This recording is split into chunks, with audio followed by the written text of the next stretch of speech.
The silver Honda Civic's engine wheezed as I navigated the early morning streets of San Francisco, the fog still clinging to the hills like ghostly fingers reluctant to release their grip on the city.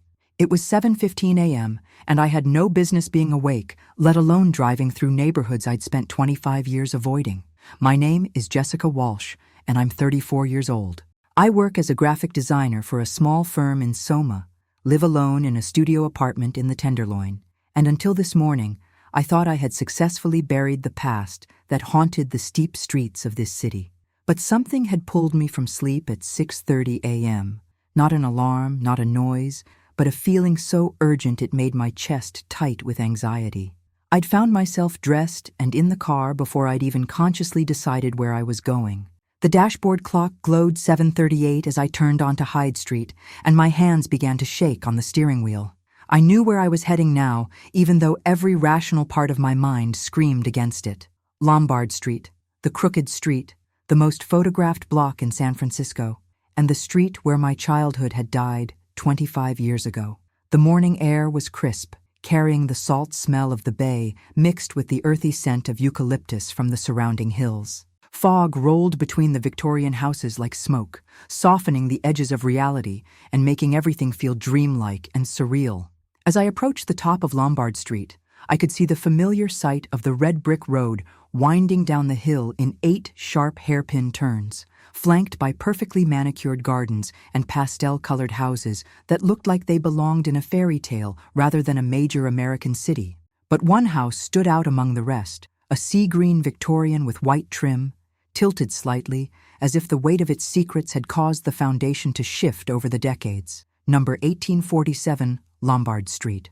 The house where I'd lived from age 7 to 12, when my mother married Robert Kellerman, and our lives became a cycle of fear, violence, and desperate silence. 7:42 a.m. That's when I turned the wheel and began my descent down Lombard Street's famous curves. Later, the police would freeze that moment in a grainy black and white image from the CCTV camera mounted on the lamppost at the corner. My Honda Civic, license plate clearly visible, with just enough of my profile showing through the driver's side window to confirm my identity. But what the camera couldn't capture was the way my heart pounded as I navigated each turn, getting closer to the green Victorian with every curve. It couldn't record the memories flooding back. The sound of my stepfather's heavy footsteps on the hardwood floors, my mother's muffled crying behind closed doors, the way I used to hide in the attic when his voice rose to that dangerous pitch that meant someone was about to get hurt. The car's worn suspension squeaked as I took the third turn, then the fourth. A few early morning joggers passed by, their breath visible in the cool air, but otherwise the street was empty. No tourists yet, no photographers capturing the perfect shot of San Francisco's most famous residential street. That's when I saw her. At first, I thought my eyes were playing tricks on me. The fog was thick, and the morning light was still gray and uncertain. But as I completed the 5th turn, there was no mistaking the figure standing on the sidewalk in front of the green Victorian. My mother, Ellen Walsh, stood clutching a light blue housecoat around her thin frame, her silver hair uncombed and wild around her face. At 61, she looked fragile in the morning light, almost translucent, like a photograph that had been left too long in the sun. But she was there, really there, standing in front of the house we'd both sworn never to return to. I pulled the Civic to the curb at the bottom of Lombard Street, my hands shaking so violently I could barely manage to put the car in park. The engine ticked as it cooled, the only sound in the eerily quiet morning besides the distant rumble of traffic on nearby streets. How was she here? My mother lived in a small apartment in the Richmond district, at least 20 minutes away by car, even without traffic. She didn't drive anymore. Hadn't since the accident that had cost her most of the vision in her left eye 3 years ago. She took buses and relied on neighbors for rides to the grocery store. So how had she gotten to Lombard Street before me? And why was she standing in front of Robert Kellerman's house like she'd been waiting for something, or someone, to arrive? As I sat in my car, trying to process what I was seeing, neighbors began to appear in doorways and windows. Mrs. Chen from the yellow house across the street peered through her curtains. Mr. Rodriguez from the blue Victorian next door stepped onto his front porch, his coffee mug steaming in the cool air. They were all looking at my mother, whispering, pointing, And then I realized something that made my blood run cold. They weren't surprised to see her. They were acting like they'd called her, like they'd been expecting her to show up. I forced myself to get out of the car, my legs unsteady as I walked up the sidewalk toward where my mother stood. The closer I got, the more I could see the distress in her face. Her eyes were red-rimmed, her hands clutched around something I couldn't quite make out. "Mom?" I called softly when I was about 10 feet away. She turned toward me, and for a moment her expression was one of pure confusion, as if she couldn't quite believe I was really there. "Jessica?" Her voice was barely above a whisper. "You shouldn't be here." "Neither should you," I replied, stopping a few feet away from her. "Mom, how did you get here? Who called you?" Before she could answer, Mrs. Chen emerged from her house, her robe cinched tightly around her waist, her gray hair pinned back with bobby pins. "Ellen," she called out in her heavily accented English, "the police are on their way. I told them you were here." My mother's face went even paler, if that was possible. "Jessica, you need to leave. Right now." "What's going on?" I demanded. "Mom, what happened? Why are the police coming?" But she was already moving toward the front door of the green Victorian, and I could see something glinting in her hand. A key. A brass key that looked old and well-worn, as if it had been used many times over many years. "You kept a key?" I asked in disbelief. "After everything he did to us? You kept a key to his house?" My mother's hand trembled as she inserted the key into the lock. "It's not his house anymore, Jessica. It hasn't been for a long time." The front door opened with a groan that seemed to echo down the length of Lombard Street, and as my mother stepped across the threshold into the house where our lives had been forever changed, I realized that whatever had brought us both here this morning was far from over. The CCTV camera on the corner continued to record, capturing every moment of our reunion in front of the green Victorian, but it couldn't capture the weight of 25 years of secrets or the fear that had been growing in my chest since the moment I'd first seen my mother standing on this cursed street. Something had happened in that house, something that had made the neighbors call my mother instead of the police, something that had pulled me from my bed and driven me here as if I had no choice in the matter. And as I followed my mother through the front door of 1847 Lombard Street, I realized that the past I'd tried so hard to escape was finally ready to reveal its darkest secrets. The inside of the green Victorian smelled like dust and abandonment, but underneath that was something else, something metallic and sharp that made me instinctively want to cover my nose. Sunlight filtered through yellowed lace curtains, casting everything in a sickly amber glow that made the familiar rooms look like a sepia photograph from someone else's life. My mother moved through the front hall with the confidence of someone who had been here recently, not someone returning to a house she'd fled 25 years ago. Her slippers made soft, scuffing sounds on the hardwood floors that I remembered polishing as a child, back when Robert Kellerman demanded that everything in his house be perfect. "Mom, stop," I said, grabbing her arm gently. "Tell me what's going on. Why do you have a key to this place? Why did Mrs. Chen call you instead of 911? She turned to face me, and I could see tears gathering in her eyes. "Because they think it's still my house, Jessica. The neighbors, the people on this street, they never saw me leave. As far as they know, I never stopped living here." That made no sense. I remembered the day we left. I was 12 years old, and my mother had packed our belongings into garbage bags while Robert was at work. We'd taken a taxi to a women's shelter downtown, then eventually moved to the Richmond District apartment where she still lived. "That's impossible," I said. "We left together. You filed for divorce. We started over." My mother's laugh was bitter and hollow. "We left, yes, but I never stopped paying the mortgage, Jessica. I never stopped maintaining this house, and I never stopped coming back." The revelation hit me like a physical blow. "What do you mean you never stopped coming back?" Before she could answer, we heard voices outside, multiple people talking in urgent, hushed tones. Through the front window, I could see Mrs. Chen standing with Mr.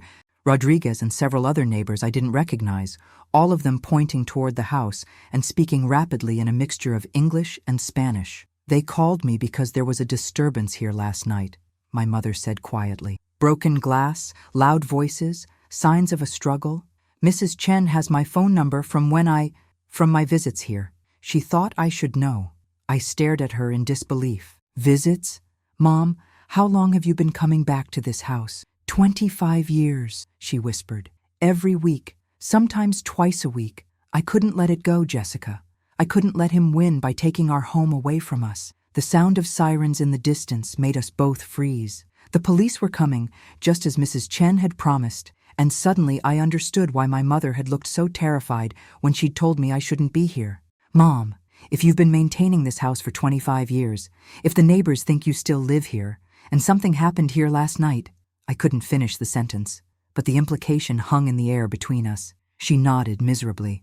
They think I was involved. They think whatever happened here last night, I was part of it. I walked to the front window and peered through the curtains. 2 police cars were making their way slowly down Lombard Street, their red and blue lights flashing, but their sirens now silent. Behind them, I could see a white van that looked like it might belong to the crime scene unit. Jesus, Mom, what exactly happened here last night? She led me through the front hall and into the living room, where the evidence of whatever had occurred was immediately apparent. An antique lamp lay shattered on the hardwood floor, its ceramic base in dozens of pieces. One of the cushions from the sofa had been thrown across the room and lay crumpled against the far wall. And there, near the entrance to the kitchen, was a dark stain on the floor that looked suspiciously like blood. I found it like this when I arrived this morning, my mother said. Mrs. Chen called me at 6:30, said she'd heard shouting and breaking glass around 11 last night. She was afraid to call the police right away. You know how some of these older immigrants feel about law enforcement, so she waited until morning and called me instead. I knelt down next to the dark stain, careful not to touch it. Mom, this is blood. Someone was hurt here. Badly. I know. And you've been coming here for 25 years without telling me. Why? What could possibly make you want to keep this place? My mother sank into the one chair that hadn't been disturbed, a high-backed armchair that had been Robert's favorite spot to sit and drink beer while he watched television and complained about everything wrong with his life. Because he's still alive, Jessica. The words hit me like ice water. What? Robert Kellerman, your stepfather. He's not dead like I told you. He's alive. And he's been coming back here too. I felt the room spinning around me. For 25 years, my mother had told me that Robert had died in a car accident 2 years after we left him. I'd even attended what I thought was his funeral, though I'd been too young to understand that closed casket services could hide a multitude of lies. You lied to me, I said, my voice barely above a whisper. For 25 years, you let me believe he was dead. I had to, she said, tears now flowing freely down her cheeks. Jessica, you don't understand. Robert isn't just abusive. He's dangerous, really dangerous. If I hadn't made you believe he was dead, if I hadn't kept you away from this house, he would have found a way to hurt you, to use you against me. The sound of car doors slamming outside interrupted our conversation. Through the window, I could see uniformed officers walking up the front path, their radios crackling with static and official-sounding codes. So you've been having some kind of relationship with him all these years? I asked urgently. Mom, please tell me you haven't been— Not a relationship, she said quickly. More like a standoff. He comes here sometimes, when he needs money or when he's in trouble. I come here to make sure he hasn't destroyed the place or sold anything valuable. It's been working, more or less, for 25 years. Until last night, she nodded. Until last night. The doorbell rang, followed immediately by authoritative knocking. San Francisco Police Department. We need to speak with the resident of this property. My mother looked at me with an expression of pure desperation. Jessica, I need you to listen carefully. When they ask you questions, you tell them the truth about this morning. You tell them you came here because you were worried about me, but you don't mention Robert, and you don't mention that you know anything about my arrangement with this house. Can you do that for me? I wanted to refuse. I wanted to demand that she tell me everything, every lie, every secret, every detail of the past 25 years that she'd hidden from me. But the knocking was getting louder, and I could hear the officers talking about getting a warrant if no one answered the door. Okay, I said finally. But Mom, after we deal with the police, you're going to tell me everything. Everything. She nodded gratefully as she walked toward the front door. I promise, Jessica. But first, we need to survive whatever questions they're about to ask us. As my mother opened the door to face the police officers, I realized that the CCTV footage of me driving down Lombard Street at 7:42 a.m. was about to become the least of our problems. Whatever had happened in this house last night, whatever arrangement my mother had maintained with my supposedly dead stepfather for the past 25 years, was about to be exposed in the harsh light of a police investigation. And I had the sinking feeling that before this day was over, I would learn that everything I thought I knew about my family, my past, and my mother's courage in leaving an abusive relationship had been carefully constructed lies designed to protect me from a truth far more dangerous than I could have imagined. Detective Maria Santos was younger than I'd expected, maybe early 30s, with sharp brown eyes and the kind of intense focus that made me feel like she could see right through any lie before I'd even thought of telling it. Her partner, Detective Mike Wong, was older and seemed more relaxed, but I noticed how he positioned himself where he could watch both my mother and me simultaneously. We sat in the living room of the Green Victorian, careful to avoid the crime scene areas that the officers had already marked with yellow tape. The blood stain near the kitchen entrance was now surrounded by evidence markers, and a crime scene photographer was documenting every angle of the broken lamp and overturned furniture. "Mrs. Walsh," Detective Santos began, consulting her notebook, "the neighbors tell us you're the owner of this property. Is that correct?" My mother nodded slowly. "Yes, I am. But you don't live here currently?" "No, I live in the Richmond district. This house has been empty for some time." I had to admire my mother's ability to tell the truth while revealing absolutely nothing useful. Detective Santos seemed to notice this too, because her next question was more pointed. "Empty, but maintained? Mrs. Chen across the street says she sees you here regularly, at least once a week, sometimes more often." "I check on the property occasionally," my mother replied carefully. "It's a valuable investment, and this neighborhood has issues with break-ins." Detective Wong leaned forward. "Speaking of break-ins, when was the last time you were in this house before this morning?" My mother hesitated for just a moment, long enough for both detectives to notice. "Thursday, 3 days ago." "And was everything normal at that time? No signs of disturbance? No indication that anyone else had been here?" "Everything was fine on Thursday." Detective Santos turned to me. "Ms. Walsh, what brought you to this house this morning?" I had rehearsed this answer during the few minutes before the detectives arrived. "I was worried about my mother. She seemed anxious recently, and when I drove by this morning and saw her standing outside, I stopped to check on her." "You just happened to be driving down Lombard Street at 7:42 in the morning?" The specificity of the time made me realize they'd already reviewed the CCTV footage. "I couldn't sleep. Sometimes I drive around the city when I'm restless. I wasn't specifically coming here." Detective Wong made a note. "But you knew your mother owned this property?" "Yes, though I haven't been here in many years." "How many years?" I glanced at my mother, who gave me the slightest nod. "About 25. We lived here when I was a child, but we moved away when I was 12. "Why did you move?" This was the dangerous territory my mother had warned me about. "Personal reasons. Family circumstances changed." Detective Santos wasn't satisfied with vague answers. "Ms. Walsh, we're investigating what appears to be a violent crime that occurred in this house last night. We need specific information, not generalities." "What family circumstances caused you to leave this house 25 years ago?" I felt sweat gathering at the back of my neck. "My mother got divorced. We needed a fresh start." "Divorced from whom?" Before I could answer, a crime scene technician approached Detective Santos with a plastic evidence bag. Inside was what looked like a man's wallet, brown leather worn smooth with age. "Detective, we found this wedged between the couch cushions. Driver's license is still inside. Robert James Kellerman, age 67. This address." My mother's face went completely white. I felt my own pulse spike as the name I'd been told never to mention hung in the air like a toxic cloud. Detective Santos examined the wallet through the plastic bag. "Mrs. Walsh, who is Robert James Kellerman?" The silence stretched so long I thought my mother might have stopped breathing. Finally, she spoke in a voice barely above a whisper. "My ex-husband. Your ex-husband has a driver's license with this address, the address where you claim no one lives? We never updated his address after the divorce." Detective Wong leaned back in his chair. "Mrs. Walsh, let me ask you a direct question, and I need a direct answer. Is Robert Kellerman living in this house?" "Not exactly living here, but—" My mother's voice trailed off. "But what?" "He stays here sometimes, when he's between apartments, or when he needs a place to recuperate from his problems." "What kind of problems?" My mother looked at me with an expression of pure apology before answering. "Robert has issues with alcohol and gambling. Sometimes he gets in trouble with people he owes money to. This house has always been a safe place for him to stay until things calm down. Detective Santos set down her pen and looked directly at my mother. Mrs. Walsh, are you telling us that you've been providing shelter for your ex-husband in this house while maintaining to your neighbors and your daughter that you live alone? It's complicated.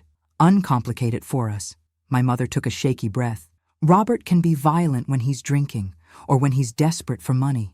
25 years ago, I took Jessica and left him to protect us both, but I couldn't just abandon him completely. He's sick, he needs help, and he has nowhere else to go. So you've been maintaining this house as a place for him to stay? Yes.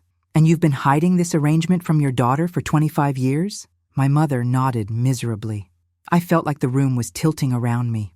Not only had my mother lied about Robert being dead, but she'd been actively helping him all these years. She'd been protecting the man who had terrorized us both when I was a child. Mrs. Walsh, Detective Santos continued, when was the last time you saw Robert Kellerman? I'm not sure. That's not an answer. When did you last see your ex-husband?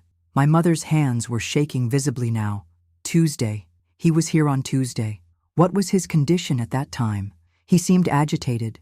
He said some people were looking for him, that he owed money to the wrong kind of people. He wanted to stay here for a few weeks until things cooled down. And you agreed to let him stay?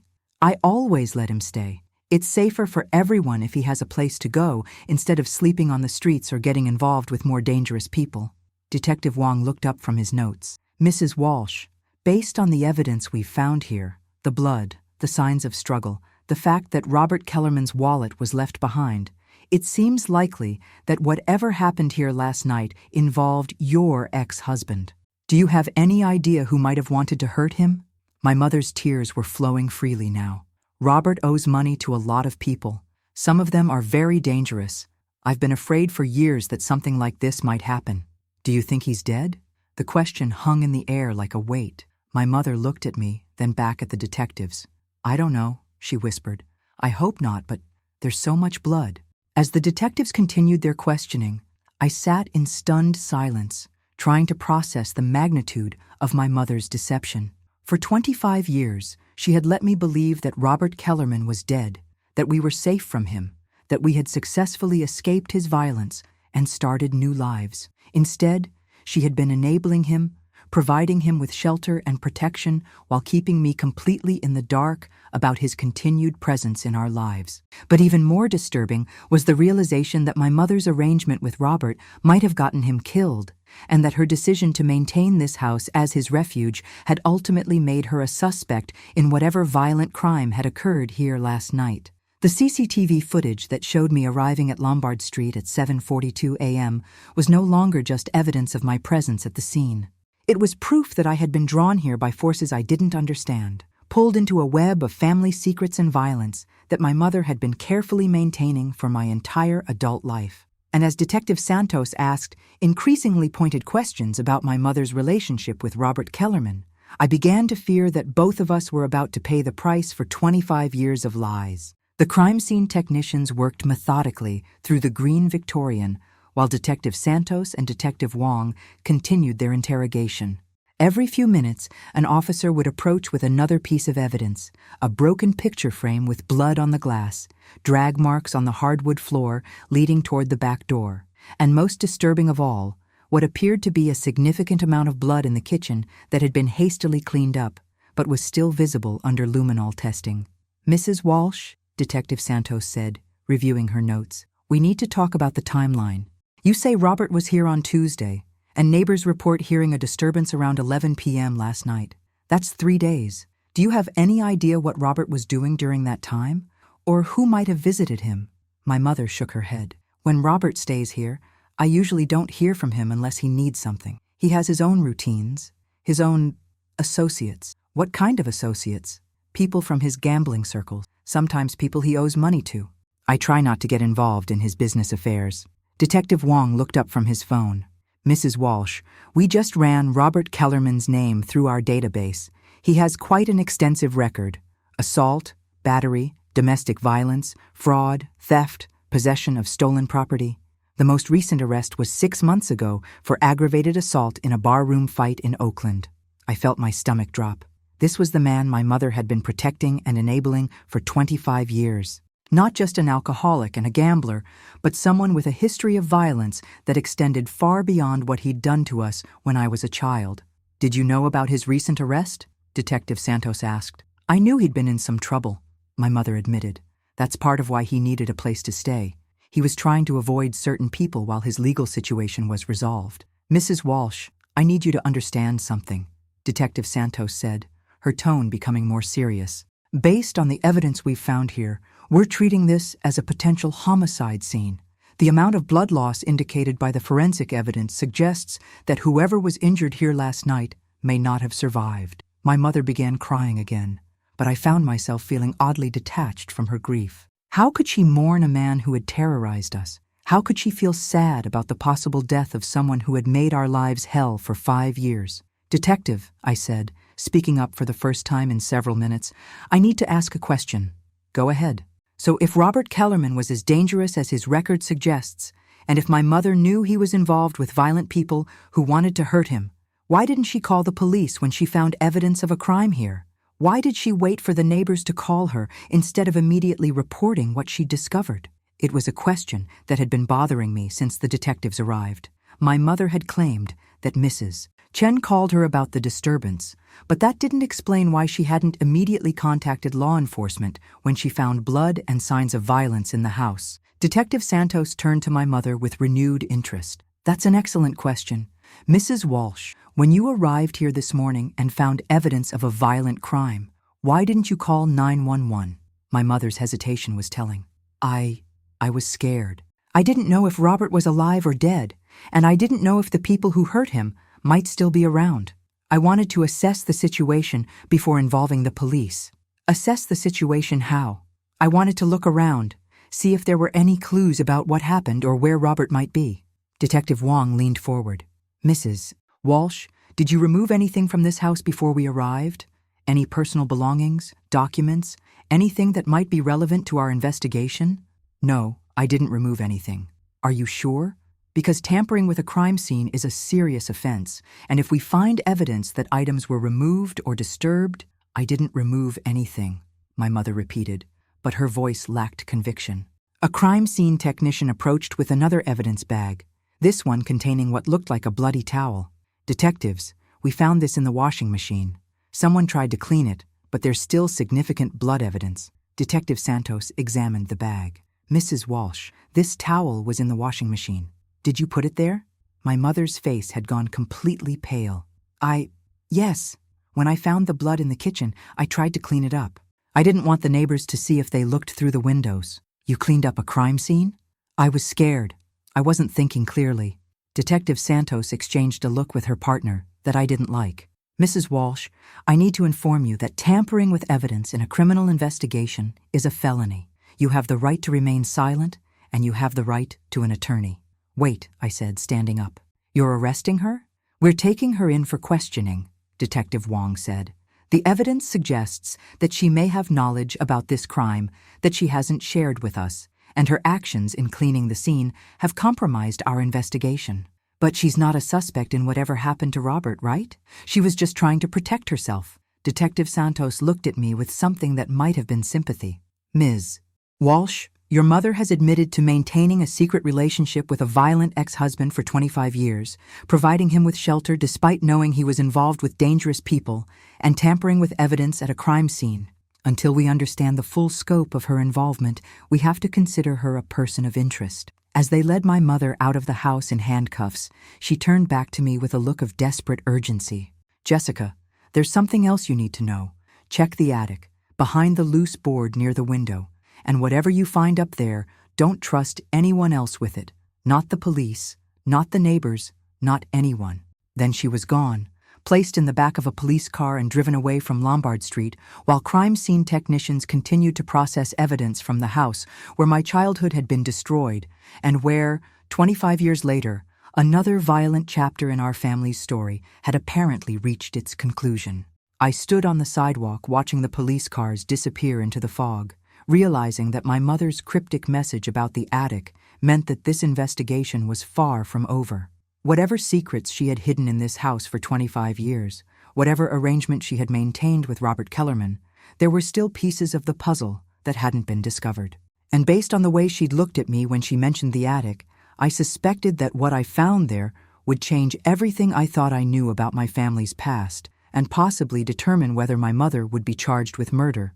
The house felt different after the police left, emptier somehow, as if their presence had sucked the life out of rooms that were already heavy with decades of secrets. Yellow crime scene tape blocked access to the kitchen and part of the living room, but the rest of the house was technically accessible, even though I probably shouldn't have been there.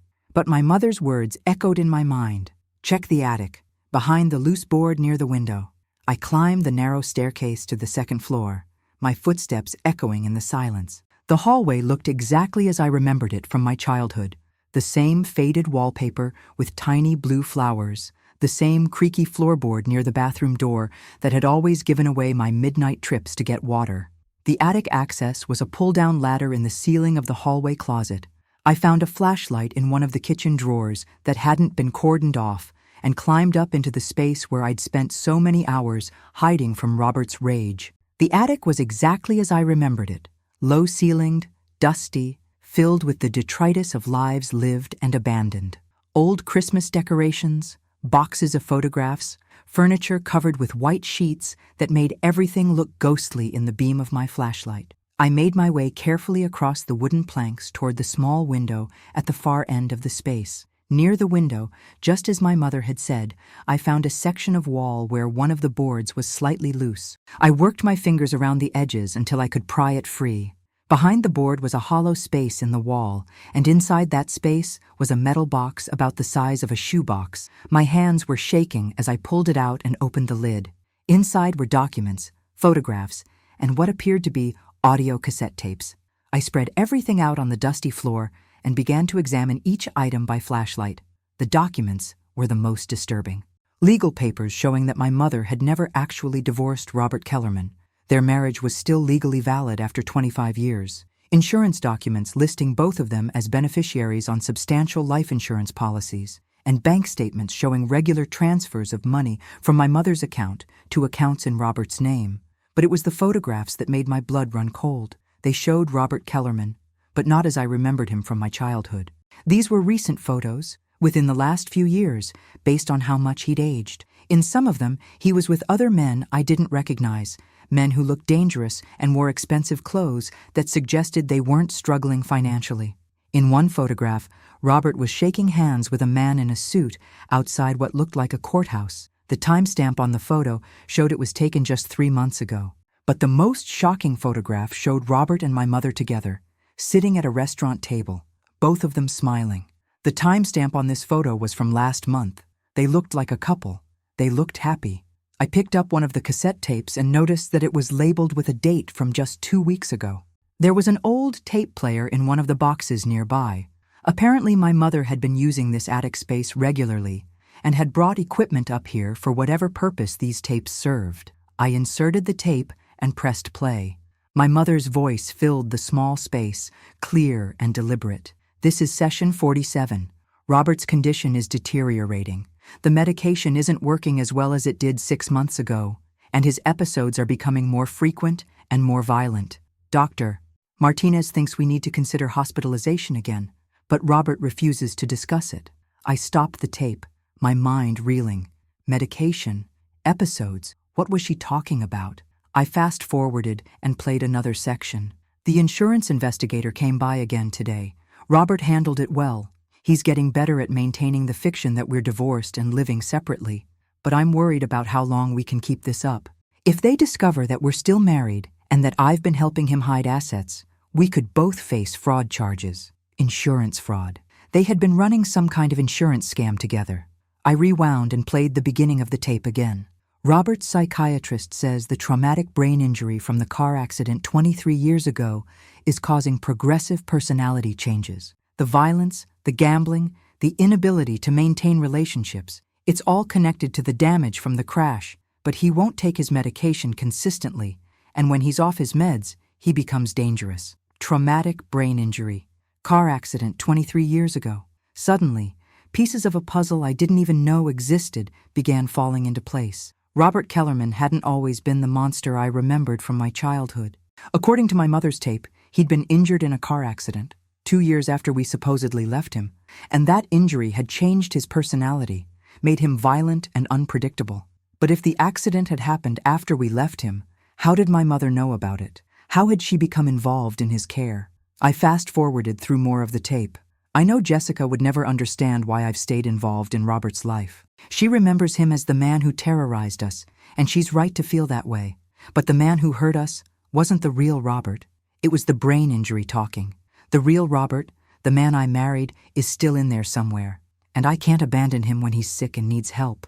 I stopped the tape and sat in the dusty silence of the attic, trying to process what I'd just learned.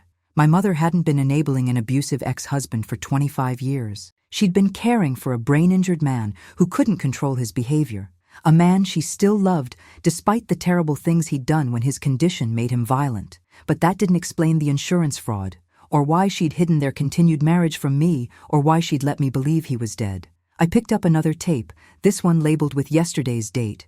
My mother's voice was different on this recording, strained, frightened. Robert called me this morning. He says the people he borrowed money from have found out about the house on Lombard Street. They know he's been staying here, and they're coming tonight to collect what he owes them. He wants me to meet him here to help him negotiate with them. I told him it's too dangerous, but he says if I don't come, they'll hurt him badly, maybe kill him. The tape continued. I'm scared, but I can't let them hurt him. I'm going to take some of the insurance money we've been hiding and try to pay them off. It's not the full amount Robert owes, but maybe it will be enough to buy us more time. If something happens to me tonight, if these people are more dangerous than Robert thinks they are, I need Jessica to know the truth about everything. The documents are all here in the attic. The insurance policies, the bank records, the medical reports about Robert's condition. She deserves to understand why I made the choices I did. The recording ended.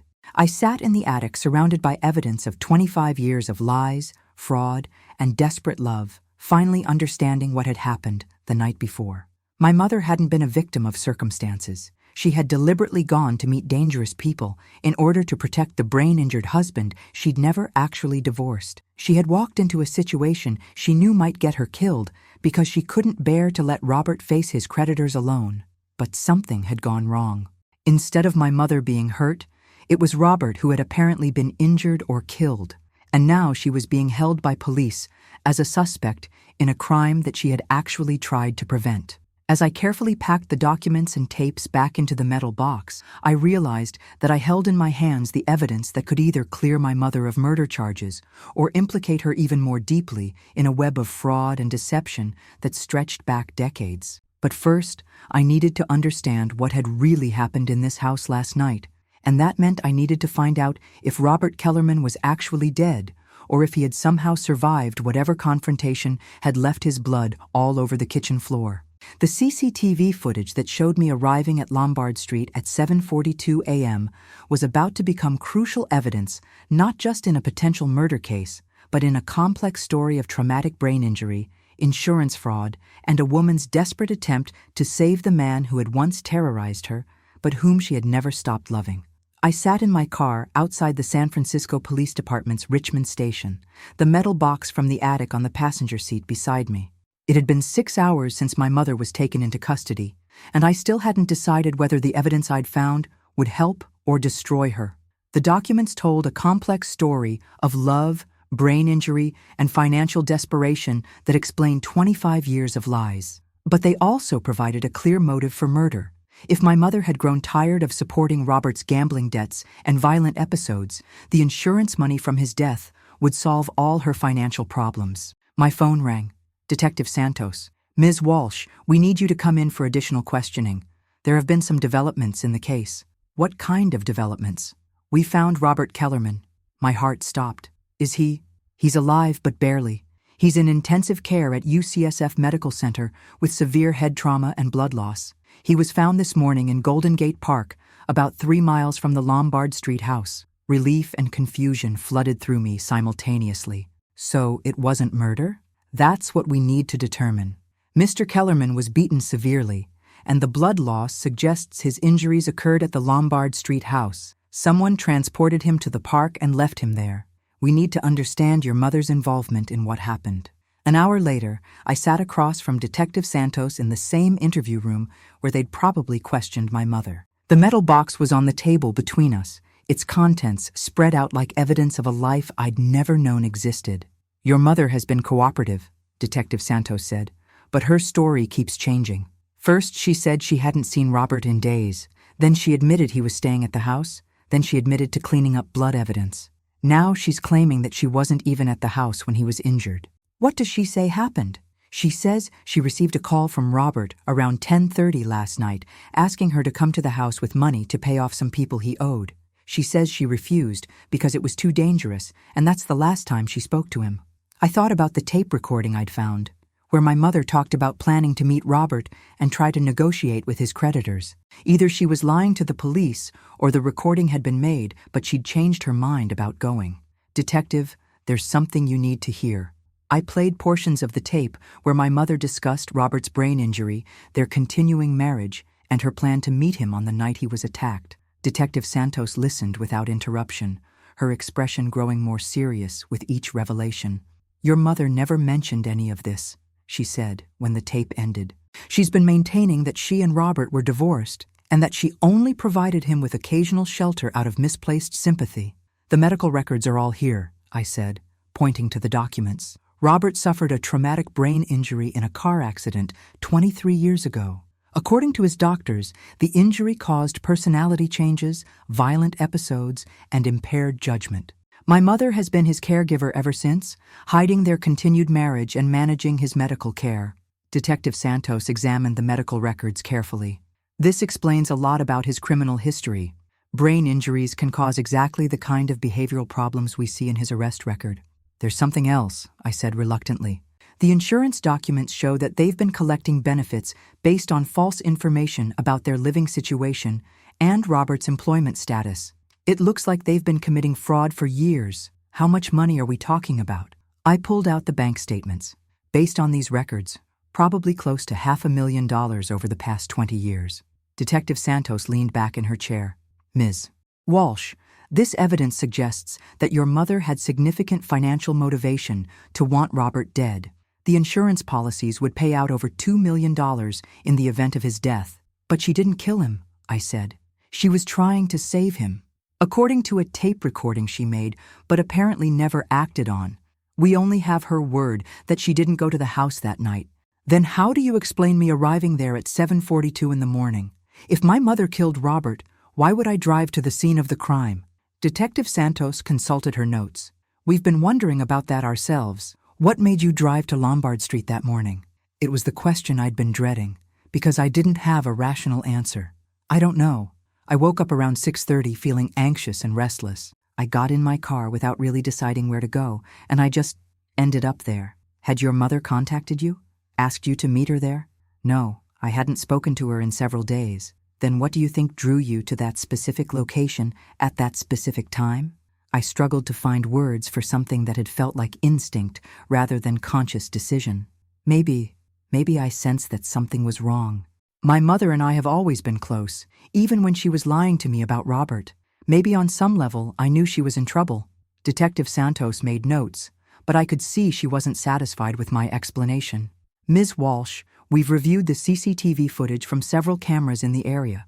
Your car was captured on multiple cameras between 7:15 and 7:42 a.m., and your route shows that you drove directly to Lombard Street without stops or deviations. That suggests you had a specific destination in mind.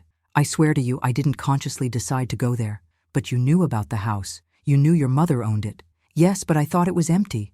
I thought it had been empty for 25 years. Detective Santos stood up and walked to the window. Ms. Walsh, I'm going to share something with you that we haven't made public yet. When we found Robert Kellerman in Golden Gate Park, he was conscious briefly before losing consciousness again. He said 2 words, Ellen came. The room felt like it was spinning. Ellen came could mean my mother had been there when Robert was attacked, or it could mean she'd found him after he was injured. But either way, it contradicted her story about not going to the house that night. There's something else, Detective Santos continued. We found your mother's fingerprints on a poker from the fireplace, a poker that had blood on it consistent with Robert's injuries. I felt sick. That doesn't mean she used it to hurt him. She could have moved it while she was cleaning up the blood, or she could have used it to defend herself when Robert became violent. What do you mean? Detective Santos sat back down across from me. Ms. Walsh, based on all the evidence we've collected, the medical records, the insurance fraud, the recorded phone calls, and your mother's presence at the scene, we believe we know what happened that night. I waited, dreading what she was about to tell me. We think your mother went to the house, but arrived after Robert's creditors had already beaten him and left him for dead. She found him unconscious, panicked, and tried to save him by driving him to the park where someone would find him. But he was too badly injured, and she was too scared to call for help because of their insurance fraud. Detective Santos paused. The fingerprints on the poker were from when she moved it to check if he was still breathing. The Ellen came statement was Robert's way of saying she tried to help him, not that she hurt him. So she's not a suspect anymore? She'll face fraud charges, but not murder. The real question is why you were drawn to that house at exactly the right time to provide her with an alibi for when Robert was found. I thought about it for a moment. Maybe after 25 years of secrets, some part of me finally sensed that everything was about to fall apart. Maybe I was meant to be there when she needed me most. 3 months later, my mother pleaded guilty to insurance fraud and received 2 years probation. Robert Kellerman survived his injuries but required extensive rehabilitation. The house on Lombard Street was sold to pay restitution to the insurance companies, and I finally understood that sometimes the most important truths are hidden in plain sight, captured by CCTV cameras at 7:42 a.m., when a daughter's instinct brought her to the exact